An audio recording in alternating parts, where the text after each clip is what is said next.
साथियों, जय किसान। मैं रवि आजाद। साथियों, कल आंदोलन का 1 साल पूरा हुआ और ये केवल आंदोलन नहीं है, ये आंदोलनों का महा आंदोलन है। पूरी दुनिया और पूरे भारत में जो आंदोलन खत्म होने के कगार पे थे, अलग अलग वर्गों के सब आंदोलनों को एक नई ताकत, एक नई ऊर्जा, एक नया तरीका इस महा आंदोलन ने दिया है।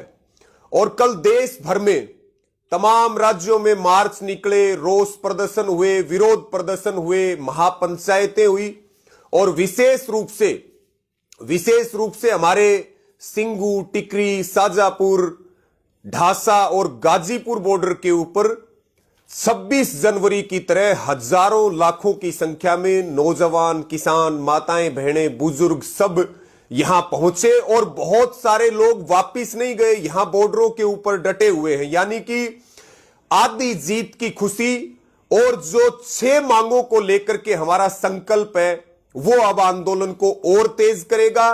कल 1 साल पूरा होने पे आप सबको सैल्यूट है, बधाई है पुनः। और कल के दिन को और आंदोलन को ऐतिहासिक बनाने के लिए सबका संयुक्त किसान मोर्चा की ओर से बहुत धन्यवाद और आभार है। साथियों, आज का जो लाइव है ये बहुत महत्वपूर्ण है। आप सबको ध्यान है कि कल हरियाणा के मुख्यमंत्री मनोहर लाल खट्टर जी प्रधानमंत्री मोदी से मिले और उन्होंने मीटिंग के बाद, मुलाकात के बाद एक बयान दिया कि एमएसपी पर कानून संभव नहीं है, सरकार पर बोझ बढ़ेगा।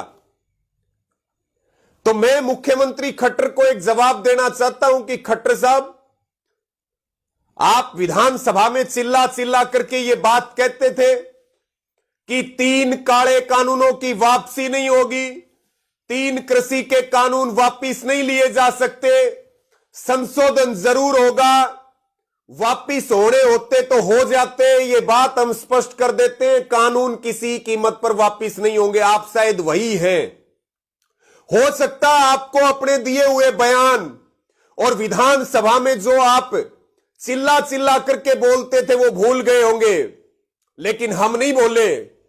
आप कहते थे कानून वापिस नहीं होंगे। कानून वापिस होने की प्रक्रिया शुरू हो चुकी है, घोषणा हो चुकी है। जब कानून वापिस हो सकते हैं आंदोलन से, जो अडानी अंबानी का राज कायम करने के कानून थे, तो फिर एमएसपी के ऊपर C2+50 के हिसाब से गारंटी कानून बनवाना उससे बड़ा मुद्दा या उससे बड़ी ताकत नहीं लगने वाली है। आप तो कहते थे वापिस नहीं होंगे, वापिस करवाए कानून, और फिर आपको जवाब देना चाहते हैं। आप कहते हैं एमएसपी पे कानून नहीं बनेगा। एमएसपी पे कानून बनेगा। किसान इसके बगैर, मजदूर इसके बगैर, आंदोलनकारी इसके बगैर घर नहीं लौटेंगे। आपने कहा मैं प्रधानमंत्री मोदी का धन्यवाद करता हूं कानून वापस लेने के लिए। आपको धन्यवाद प्रधानमंत्री की जगह देश के किसानों का, हरियाणा वालों का आपको धन्यवाद करना चाहिए था, जिन्होंने शहादतें दी, त्याग किया, जेलें काटी, मुकदमे भुगते और घर छोड़ करके सड़कों के ऊपर खराब मौसम में बैठे रहे और 700 से अधिक शहादतें होगी। आपने एक्सपर्ट्स की बात की कि एक्सपर्ट्स कहते हैं कि एमएसपी से सरकारों पर बोझ बढ़ेगा। आपने बीजेपी के एक्सपर्ट से बात की है। अगर कृषि विशेषज्ञों से बात करेंगे तो कितने लाख करोड़ रुपए का प्रावधान देश के सभी किसानों की, फलों सब्जियों से लेकर के अन्न की जो बात है, कितना बोझ पड़ेगा? क्या आप इसके डाटा हरियाणा और देश को बता सकते हैं? आपने जिक्र किया, आपने कल के अपने बयान में जिक्र किया कि हमने बाजरे पे 600 रुपए प्रति क्विंटल दिए। अभी विधानसभा का सेशन है, हमारी आपसे मांग है कि आपने हरियाणा में कितने किसानों के खातों में कितना पैसा, कितने करोड़ रुपए भावांतर भरपाई योजना के तहत दिए, उसके ऊपर श्वेत पत्र आपको विधानसभा के अंदर रखना चाहिए। और हम भी ये दावे के साथ कहते हैं कि आपने बाजरे के किसानों को ठगा, बाजरे के किसानों को भयंकर नुकसान हुआ और 600 रुपए देने की बारी आई तो आपने उनकी फसल को बदल करके और उसके अंदर दूसरी क्रॉप कर दी। और अब यह करोड़ों रुपए का घोटाला आपके हरियाणा में अंजाम दिया जा चुका है, क्योंकि आपकी तो बगैर पर्ची और खर्ची की सरकार है, लेकिन सूटकेस भर भर के पैसों से रोजगार बट रहे हैं और उसके बाद भी आप ये बयान दे रहे हैं। यह अत्यंत शर्मिंदगी भरी बात है। और पुनः खट्टर साहब आपको यह बात कह रहे हैं कि कानून जैसे वापस करवाए ऐसे एमएसपी का कानून बनेगा, और जो आप ज्ञान बांट रहे हैं इस ज्ञान को अपने पास रख करके और काम करें तो ज्यादा बेहतर होगा। आप जो बात कर रहे हैं कि केंद्र 2 फसलें एमएसपी पे खरीदती है, हरियाणा 12 से 13 फसलें एमएसपी पे खरीदता है, हरियाणा की सरकार खरीदती है। बड़ा हिस्सा पंजाब और हरियाणा में है, बाकी जगह तो एमएसपी को खत्म किया जा चुका है लगभग। आप ये बताइए कि रबी की जो फसलें हैं, खरीफ की फसलें हैं, उन 12-13 फसलों में भी आपने कितनों पे एमएसपी दी है? यह सवाल है हमारा आपसे। हम तो जवाब दे रहे हैं आपको और जवाब दिया है, लेकिन हमारा आपसे भी सवाल, आप में हिम्मत है तो आप जवाब दीजिए। और ये इस तरह की बचकानी जो बयानबाजियां, इनको बंद कीजिए। और इसी के साथ में साथियों, 1 जनवरी बहुत नजदीक है और देश के किसान आंखें फाड़ फाड़ करके मोदी जी की तरफ देख रहे हैं कि 1 जनवरी 2022 आ गई। 2022 में किसानों की आय दुगनी होगी। इस नाम पे देश के किसानों का वोट भाजपा ने लिया।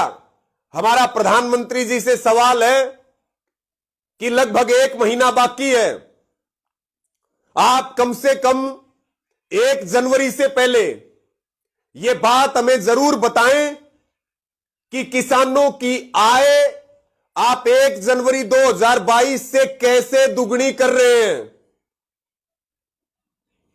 हम इंतजार कर रहे हैं इस बात का। और मोदी जी, किसान जो है वो लंबित जो हमारी मांगे हैं, हमें कोई कमेटी नहीं चाहिए, हमें कमिटमेंट चाहिए। और ये जो आपका वादा था 2022 में आय दुगना करने का, इसका जवाब लेके जाएंगे आपसे। इसके बगैर किसान लौटने वाला नहीं है। जो बात आप बार बार कह रहे हैं कि हम उम्मीद करते हैं, हरियाणा के मुख्यमंत्री कह रहे हैं कि 29 तारीख से जैसे ही संसद का सत्र चलेगा, किसान अपने घर लौट करके जाएगा। किसानों को मिला क्या है, आपने दिया क्या है? 1 जनवरी को आय दुगनी करने की बात छोड़िए, आपकी सरकार ने आत्महत्या दुगनी कर दी। और आय दुगनी की बात छोड़िए, आय किसानों की आपने घटा दी। उनको आपकी सरकार मजदूर बना रही है, उनकी जमीनों से बेदखल कर रही है उनको। जो आप बार बार ये बात कहते हैं, मुख्यमंत्री हरियाणा भी कहते हैं कि हम उम्मीद करते हैं किसान अपने घर चला जाए। यहां हजारों करोड़ों का खर्चा किसानों ने किया अपने खून पसीने से, यहां शहादतें दी है, मुकदमे भुगते, अपने परिवार के लोगों को खोया है।